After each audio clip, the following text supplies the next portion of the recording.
반갑습니다. 경상도 철학자 권수진입니다. 오늘은 4대 성인 중에 한 사람인 석가모니의 생애에 대해서 한번 알아보겠습니다.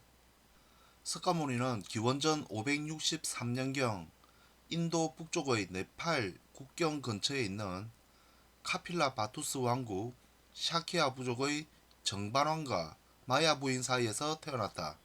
성은 고타마이고 출가하기 전의 이름은 시달타였다. 그가 출가 수행하여 깨달음을 얻어 부처가 되자 사람들은 그를 석가모니라 불렀다. 석가는 샤키아족에서 온 말이고 모니는 성자를 의미하는 무니의 음사이다. 따라서 석가모니는 석가족 출신의 성자란 말이다. 석가모니는 기원전 563년경 인도 사람입니다. 카필라 왕국 샤키아 부족의 정반왕과 마야 부인 사이에서 태어났습니다. 석가의 아버지인 정반왕은 카필라 바투스 왕국의 왕이었으므로 석가는 다른 4대 성인인 공자나 예수, 소크라테스보다 출신 성분이 좋았다고 볼 수 있습니다. 이름과 관련하여 몇 가지 이야기를 덧붙이면 석가의 본래 이름은 고타마 시타르타인데 나중에도 언급을 하겠지만 그는 왕의 지위를 포기하고 결국 출가 수행을 하여 깨달음을 얻게 됩니다. 해서 붙여진 이름이 석가모니이고 그 뜻은 석가족 출신의 성자란 말입니다. 흔히 우리는 석가모니를 부처라고 부르기도 하는데 부처는 깨달음을 얻은 자라는 뜻입니다. 그러므로 석가가 깨달음을 얻기 이전에 불리던 이름은 고타마 시타르타이고 그가 출가 수행을 하여 깨달음을 얻고 난 이후에는 부처 내지 석가모니라는 이름으로 부르게 된 것입니다. 석가족은 사성 계급 중의 하나인 크샤트리아로서 농업을 생업으로 하는 태양의 후예라는 부족 집단으로 코살라 대국과 인접한 작은 나라였다. 비록 대국에 속해 있었지만 정반왕의 어질고 밝은 정치로 백성은 여유있고 평화로운 생활을 하였다. 그러나 장차 왕위를 계승할 태자가 없자 궁중은 물론 온 국민이 걱정스러운 나날을 보냈다. 그러던 어느 날 정반왕이 40세가 되던 해에 왕비는 이상한 꿈을 꾸었다. 하늘에서 흰 코끼리 한 마리가 내려와 왕비에게 엎드려 절하고 옆구리 속으로 들어오는 것이었다. 꿈 이야기를 들은 당대의 많은 예언가들이 성인이 태어나실 꿈이다. 왕자님이 태어나실 꿈이다. 라고 말하였고 온 나라 백성들도 장차 태어날 왕자를 생각하며 기뻐하였다. 아이를 잉태한 후 마야 왕비의 신상에는 예전에 몰랐던 지식이나 사실을 저절로 알게 되는 신통한 변화가 일어났다. 말을 하는데 막힘이 없고 논리가 정연해져서 참으로 기이한 일이라고 입을 모았다. 석가 집안은 인도의 카스트 계급 분류표에 따르면 크사트리아 계급에 속합니다. 아버지 정반왕이 비록 왕이었다고는 하나 강력한 중앙 집권 체제가 잘 정비된 거대한 나라의 왕이 아닌 아주 작은 나라의 왕이었습니다. 춘추 전국시대로 치면 천자는 고사하고 제후국 내에서 한 대부 정도 되는 위치인 것 같고 오늘날로 치자면 한 시장이나 군수쯤 되는 위치에 있었던 것으로 추측이 됩니다. 여하튼 정반왕이 40세가 되던 해에 왕비는 하늘에서 흰 코끼리 한 마리가 내려오는 태몽을 꾸게 됩니다. 아이를 잉태한 이후에 왕비는 예전에 몰랐던 지식을 저절로 알게 되고 말을 하는데 막힘이 없는 등 참 기이한 일들이 벌어지게 됩니다. 요즘에도 교회에서 하나님께 기도를 열심히 드리다 보면 방언이 터진다거나 불치병을 고치는 등 여러 은사를 받게 된다고 하는데 마야 부인도 아마 이와 비슷한 현상이 나타나게 되었나 봅니다. 만약 이런 현상이 실제로 일어날 수 있다면 입시 지옥에서 시달리는 수험생들에게 많이 나타났으면 좋겠습니다. 여하튼 석가족은 인도의 카스트 제도 중에서 최고의 계급인 브라만이 아닌 크샤트리아 계급이었습니다. 해서 어떤 학자들은 하늘에서 흰 코끼리 한 마리가 옆구리 속으로 들어온 것이 석가 집안이 크사트리아 계급이기 때문이라고 말합니다. 만약 석가 집안이 인도 최고의 계급인 브라만이었다면 옆구리가 아닌 머릿속으로 들어왔을 거라는 주장입니다. 그렇다면 도대체 카스트 제도가 뭐냐? 카스트 제도에 대해서 간략하게 한번 살펴보겠습니다. 기원전 1500년경 페르시아 북부를 중심으로 모여 살던 아리아족이 인도 북부 지역으로 이동하기 시작하였다. 그들은 농사보다는 주로 유목 생활을 했던 부족으로 가축의 먹이를 따라 자연스럽게 옮겨온 것으로 보인다. 아리아족은 이전 주민들과 마찰을 불러일으켜 무력 충돌이 일어났으며 전쟁에서 승리한 결과 인도의 새 주인이 되었다. 아리아족의 인도 침입 이후 생활에 대해서는 그들의 문학 작품인 베다를 통해서만 알 수 있었다. 따라서 이 시대를 일명 베다 시대라고 부른다. 베다란 성스러운 정신적 지식을 의미하며 처음에는 구전되어 오다가 후에 기록된 것으로 보인다. 유목민이었던 아리아족은 농사를 짓게 되면서 농경민으로 정착해 갔다. 이들이 형성한 부족은 최고의 정치적 단위였으며 전쟁이 잦아짐에 따라 점차 강력한 지도자가 필요하게 되자 군주가 출현하여 군주제를 이룬다. 보통 왕위는 세습적으로 계승되었고 부족회의나 원로회의가 있어 왕권을 견제하였다. 아리아족은 인종적 편견주의를 도입시켜 카스트라는 제도를 만들었다.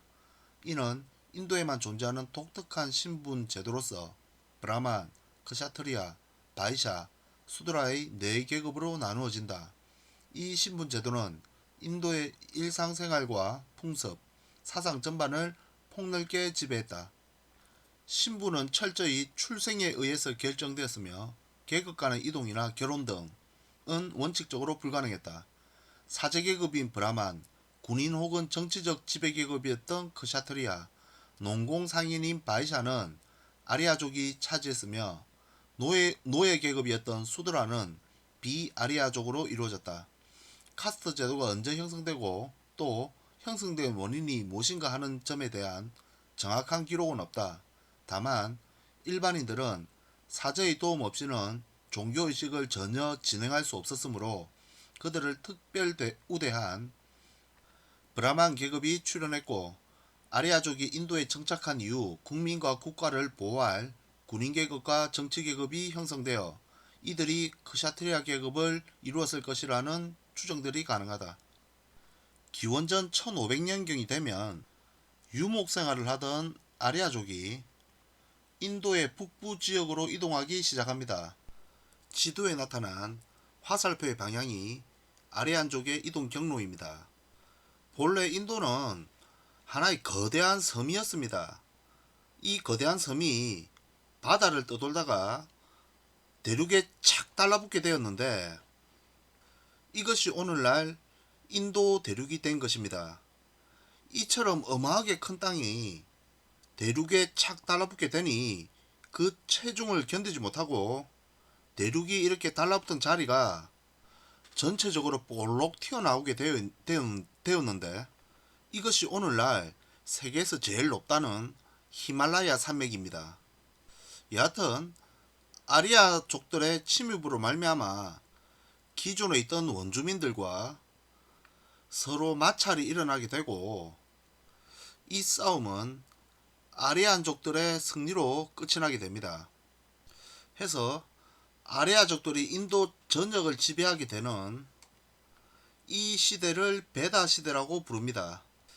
아리아족은 그들만의 독특한 신분 제도인 카스트라는 제도를 인도 땅 안에서도 고스란히 적용하게 되는데 이러한 카스트 제도는 크게 브라만, 크샤트리아, 바이샤, 수드라의 4계급으로 나뉘어집니다. 브라만 계급은 종교적 업무를 담당하는 사제 계급들을 말하고, 군인 혹은 정치적 지배 계급은 크샤트리아입니다. 그리고 농공 상인 계급들은 바이샤라고 부릅니다. 이들은 모두 아리아족들이었으며, 노예 계급에 해당하는 수드라는 비아리아족이었습니다. 이러한 카스트 제도는 오늘날에도 인도에서 여전히 유지되고 있습니다. 해산일이 가까워지자 마야 부인은 당시 인도 풍습에 따라 친정인 코올리성을 향해 길을 떠났다. 화창한 봄날 왕비를 태운 가마 행렬이 룸비니 동산에 이르자 백화가 만발하고 벌나비들이 꿀을 찾아 군무가 한창이고 온갖 새들이 즐겁게 지저귀며 왕비를 맞았다. 마야 왕비는 무수나무의 신비스러운 향기에 끌려 나무 가까이 다가갔다. 그러자 갑자기 진통이 일면서 상기를 느꼈다. 왕비는 침착하게 장막을 치도록 시녀들에게 이른 뒤 늘어진 무수 나뭇가지를 오른손으로 잡은 채 오른쪽 옆구리로 태자를 낳았다. 그날이 바로 음력 4월 초파일이다. 석가모니는 태어나자마자 일어나서 동서남북으로 7걸음을 걷고 사방을 둘러보며 한 손으로 하늘을 다른 한 손으로 땅을 가리키며 하늘 위와 하늘 아래 오직 나홀로 존귀하도다. 모든 세상이 고통 속에 잠겨 있으니 내 마땅히 이를 편안케 하리라. 천상천하 유아독존 3개 계고 아당한지 태자의 발자국마다 연꽃이 피어나고 9마리 용이 나타나 오색의 갈롯으로 태자의 몸을 씻어주었다. 땅은 은은하게 진동하고 하늘에서는 꽃비가 내리는 가운데 천신들이 내려와 차례로 예배드리며 이 세상 가장 존귀한 분의 탄생을 축복하였다. 해산일이 가까워지자 마야 부인은 당시 인도 풍습에 따라 친정인 콜리성으로 가게 됩니다. 오늘날 우리나라에서도 아이를 낳을 때쯤이 되면 아내가 생활하기 편하라고 친정으로 가는 경우가 많은데, 아마 인도에서도 이와 비슷한 풍습이 있었나 봅니다. 여하튼 마야 부인은 친정으로 가는 도중에 룸비니 동산에서 갑자기 진통을 느끼게 되고 오른쪽 옆구리로 석가를 낳게 됩니다. 여기서도 석가 집안이 브라만 계급이 아닌 크사트리아 계급이라는 걸 알 수 있습니다. 여하튼 오늘날 석가 탄신일로 지정되어 공휴일로 쉬고 있는 음력 4월 초파일에 석가는 태어났습니다. 예전에 우리가 어릴 때 무서운 이야기를 한답시고 한밤중에 공동묘지를 지나가다가 귀신을 만났는데, 귀신이 죽기 싫으면 내가 시키는 대로 하라면서 동쪽으로 2발, 서쪽으로 2발 하다가 밑을 쳐다보라 하니 갑자기 귀신이 똥 밟았대요, 똥 밟았대요 하던 이야기가 유행한 적이 있는데, 이 이야기는 아마 석가의 출생을 두고 지어낸 이야기인 것 같습니다. 여하튼 석가는 태어나자마자 응애 응애 울지도 않고 천상천하 유아독존을 외칩니다. 걷는 발자국마다 연꽃이 피어나고 9마리 용이 갈롯으로 태자의 몸을 씻고 하늘에서는 꽃비가 내리는 듯 온갖 만물이 석가의 탄생을 축복하게 됩니다. 태자가 태어난 지 닷새가 되자 히말라야로부터 당시 유명한 수도자였던 아시타 선인이 내려와 태자를 뵙고자 했다. 100살이 넘은 아시타 선인은 백발이 흰 수염을 한 신선의 모습으로 그의 눈은 지혜로 빛나고 있었다. 그런데 아시타 선인은 태자의 얼굴을 살펴보고 슬피 우는 것이었다. 이를 불길하게 생각한 정반왕이 연유를 묻자 아시타 선인은 태자의 앞날에 대해 다음과 같이 예언하였다. 이 태자는 보통 사람으로 가질 수 없는 32가지의 상스러운 상을 가지고 있는데, 이런 상을 가진 사람이 만약 세속에 있으면 천하를 다스리는 전륜 성왕이 되어 올바른 법으로 세상을 다스리되 그 은혜가 널리 미쳐 어느 쪽에도 기울어짐이 없을 것이고, 세속을 떠나 출가하여 돌을 닦는다면 훌륭한 진리로 깨달아 위대한 성인이 되어 무수한 인류를 구제할 것입니다. 정반왕이 아시타 선인에게 눈물을 흘리는 까닭을 묻자 태자께서는 장차 훌륭한 분이 되어 좋은 말씀을 많이 하실 텐데 신은 너무 늙어 여생이 얼마 남지 않았으므로 그때까지 살지 못하여 그 좋은 말씀을 들을 수 없을 것이 한스러워 눈물을 흘리는 것입니다. 라고 대답하였다. 정반왕은 태자가 출가하여 수행자가 되는 길보다 장차 자신의 왕위를 계승하여 훌륭한 왕이 되기를 바랐다. 석가가 태어난 지 닷새가 되던 날에 인도 북부에 있는 히말라야에서 아시타 선인이 석가를 찾아옵니다. 그는 예언하기를 석가는 장차 전륜성왕이 되거나 위대한 성인이 될 것이라고 말합니다. 정반왕은 장차 태자가 출가하여 수행자의 길을 걸어 위대한 성인이 되는 것보다 자신의 왕위를 계승하여 훌륭한 전륜성왕이 되기를 바랬습니다. 태자를 낳은 지 7일 만에 마야 부인이 세상을 떠나자 태자는 당시 풍습에 따라 이모인 마하프라자파티 고다미에 의해서 양육되었다. 정반왕은 아시타 선인의 예언에 따라 아들이 출가할지 모른다는 생각에 태자의 성밖의 출입을 막고 호화로운 궁궐에서만 머물게 하였다. 태자는 왕궁의 풍요 속에서 총명하고 건강하게 자라났다. 7세가 되던 해에 학문과 무예를 익히기 시작하여 곧 모든 학문과 무예를 통달하여 더 이상 그를 가르칠 만한 스승이 없게 되었다. 아버지 정반왕은 그를 극진히 생각하여 계절에 따라 생활하도록 궁전을 3곳이나 지어주는 등 온갖 호사 속에서 성장하게 하였다. 그러나 도성 출입만은 언제나 금지했다. 태자가 현실 세계의 고통을 모르게 하기 위한 것이었다. 석가가 태어난 지 7일 만에 어머니 마야 부인은 세상을 떠나게 되고 석가는 당시 풍습에 따라 이모인 마하프라자파티에 의해 양육됩니다. 앞에 사진을 보면 어떤 여인에 의해 안겨있는 아이가 석가모니이고 그 뒤에 아이를 안고 있는 여인이 그의 이모인 마하프라자파티 같아 보입니다. 석가는 그의 나이 7세가 되던 해에 모든 학문과 무예에 통달하여 더 이상 그를 가르칠 만한 스승이 없게 됩니다. 하긴 태어나자마자 동서남북으로 7발자국씩을 걷고 천상천하 유아독존을 외치던 놈이 7살이나 되었는데 뭔들 못할까 싶습니다. 아버지 정반왕은 석가에게 도성 출입만을 금지시킨 채 궁안에서 온갖 호화로운 생활을 만끽하게 합니다.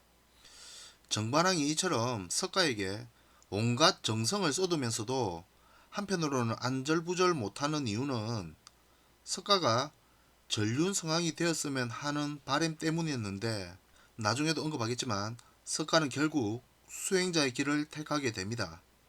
나 같으면 아버지께 효도한답시고 온갖 호화로운 생활을 만끽하면서 살 것도 같은데 위대한 성인은 아마도 뭐가 달라도 다른가 봅니다. 태자가 12세 되던 해 어느 봄날 부왕과 함께 농경 축제에 참석하였다. 그는 뜨거운 햇볕 아래서 땀 흘리며 일하고 있는 농부들을 보고 충격을 받았다. 농부는 낡은 옷을 입고 땀을 흘리며 일을 하고 소는 농부의 채찍을 맞으며 힘들게 밭갈이를 하고 쟁기에 의해 흙 밖으로 나온 벌레는 새들에게 잡아먹히고 만다. 이처럼 강한 자가 약한 자를 잡아먹고 사는 것이 과연 이 세상의 올바른 질서인가? 그 후 산책길에서 허리가 굽은 백발 노인과 길가에 쓰러져 있는 병자 그리고 장래 행렬을 보고 인생에 대한 깊은 회의에 빠졌다. 그 후 그가 산책하던 중 누더기를 걸치고도 의젓하게 걸어오는 출가 사문을 만나 그들로부터 출가 수도하여 생로병사의 고통에서 벗어나 영원한 평온을 얻었다는 말을 듣고 매우 기뻐하여 출가를 결심하게 된다. 그의 이러한 결심을 듣고 부왕은 크게 낙담하여 그의 마음을 돌려보려고 애를 썼다. 많은 석가과 도인들을 데려다가 가르침을 받게 해보았으나 어느 것도 그의 마음을 돌려놓을 수 없었다. 그토록 성박 출입을 금지시켰건만 석가가 12세가 되던 어느 봄날에 농경 축제에 참석하는 것을 계기로 석가는 성 밖으로 나가게 됩니다. 성 밖에서 석가가 바라본 세상은 한마디로 충격 그 자체였습니다. 석가의 눈에 비친 세상은 뜨거운 햇볕 아래서 뻘뻘 땀 흘리며 힘들게 일하고 있는 농부의 모습이나 강한 자가 약한 자를 잡아먹는 약육강식, 허리가 굽은 백발 노인과 길가에 쓰러져 있는 병자, 그리고 장래 행렬밖에 눈에 보이지 않습니다. 하지만 딱 한 사람, 출가하여 돌을 닦는 출가 수도승만이 누더기 옷을 걸치고도 영원한 평안을 얻은 모습을 보게 됩니다. 해서 석가는 결국 출가를 결심하게 됩니다. 흔히 사문유관으로 불리는 이 이야기는 석가가 농경축제에 참석하는 것을 계기로 궁궐 밖을 나가게 되고, 거기서 모든 인간은 태어나자마자 생로병사의 고통을 안고 살아간다는 것을 깨닫게 됩니다. 하지만 오직 출가 수행자만이 그러한 고통으로부터 벗어나 영원한 평안을 얻는 모습을 보고 결국 석가가 수도자의 길을 걷게 된다는 내용을 담고 있습니다. 위대한 성인이 되기보다 전륜성왕이 되기를 바랬던 정반왕은 출가를 결심한 석가에게 크게 낙담을 하게 되고, 많은 석가과 도인들을 데려다가 가르침을 받게 해 보았으나 결국 석가의 마음을 돌려놓을 수는 없었습니다.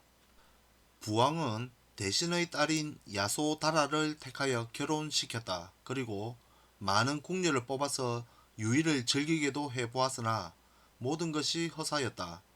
결혼 후 10년이 되었을 때 아내가 아들을 낳자 오 라훌라라고 탄식하였다. 라훌라는 그의 아들의 이름이 되었는데 이 말은 장애라는 뜻이다. 그로부터 얼마 후 어느 날 밤중에 평화롭게 잠든 아내와 아기를 남겨둔 채 출가를 결행하였다. 그의 나이 29세였다. 정관왕은 어떻게든 석가의 출가를 막기 위해 영광을 가진 소녀라는 뜻을 가진 야소다라와 거의 반강제적으로 석가를 결혼시킵니다. 그것도 모자라서 수많은 궁녀를 뽑아서 온갖 유희를 즐기게도 해보았으나 모든 것이 허사였습니다. 석가와 야소다라 사이에는 라훌라라 불리는 아들이 있었는데 이 이름은 석가가 지은 것으로 그 뜻은 장애라는 뜻입니다. 출가자의 삶을 살기로 결심한 석가의 입장에서 볼 때 그의 아들은 분명 장애임에 틀림없었을 것입니다. 모든 사람들의 만류에도 불구하고 석가는 결국 출가를 결심하게 되는데 그때 그의 나이는 29살이었습니다. 우리도 인생을 살다 보면 석가와 같이 이런 결단의 순간들이 있습니다. 사람들은 누구나 험난한 길보다는 순탄한 인생을 살기 원합니다. 하지만 자기 뜻대로 되지 않는 것이 인생인지라 자신이 원하든 원치 않든 가시밭길을 걸어야 하는 상황들이 옵니다. 그러한 순간에 쉽게 좌절하지 말고 꿋꿋하게 버티다 보면 먼 훗날 보다 나은 자신의 모습을 발견하게 될 것입니다. 이상으로 석가모니 생애의 일부를 마치고 석가가 출가한 이후부터 인멸하는 순간까지는 2부에서 다루겠습니다. 감사합니다.